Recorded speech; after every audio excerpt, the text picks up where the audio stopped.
Hello दोस्तों, welcome to learn easy. Today we are going to read the poem of class 6 the kite. All of us like to fly kites. हम सभी को kite उड़ाना पसंद है।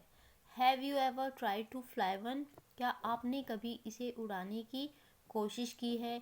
Read this poem. इस poem को पढ़िए अबाउट ए काइट, जो एक काइट के बारे में है। As it flies in the sky, जैसे ये आकाश में उड़ती है। How bright on the blue is a kite when it's new. तो एक पतंग जब वो नई होती है तो वो एक नीले आकाश में कैसी चमकती है।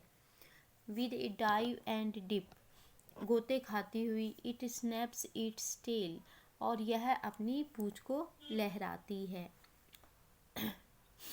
देन सोवर्स लाइक ए शिप, फिर यह एक शिप की तरह, जहाज की तरह गोते खाती हुई लहराती हुई चलती है।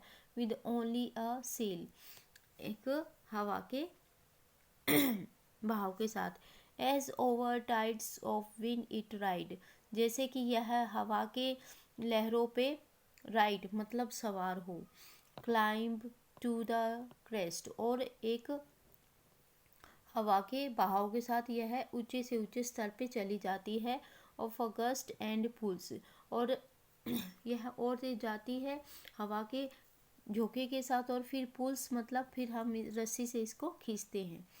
Then seems to rest as wind fall, और जैसे ही हवा रुक जाती है तो ऐसा लगता है कि यह रेस्ट कर रही हो। वैन स्ट्रिंग गोज स्लैक, जब रस्सी थोड़ी ढीली पड़ जाती है। यू विंड इट बैक, तो तुम फिर इसको फिर से हवा लगने देते हो। And run until a new breeze blows, और हिलाते रहते हो जब तक कि एक नई ब्रीज मतलब हवा नहीं आके इसको ब्लोज मतलब उड़ाती है, बहाती है अपने साथ। एंड इट्स विंग्स फिल, और इसकी जो पंख हैं fill. And up it goes, भर जाते हैं हवा से। एंड अप इट गोस मतलब यह ऊपर चली जाती है। How bright on the blue is a kite when it's new, तो एक पतंग जो नई होती है तो वो कैसे इस नीले आसमान में दिखती है। बट ए रैगडर thing you never will see, परंतु एक बहुत ही बुरी टूटी फूटी कहने की स्थिति होती है। यू नेवर विल सी, जो आप कभी नहीं देखोगे। कि when it flaps on a string, कि जब ये एक रस्सी में फड़फड़ाती है।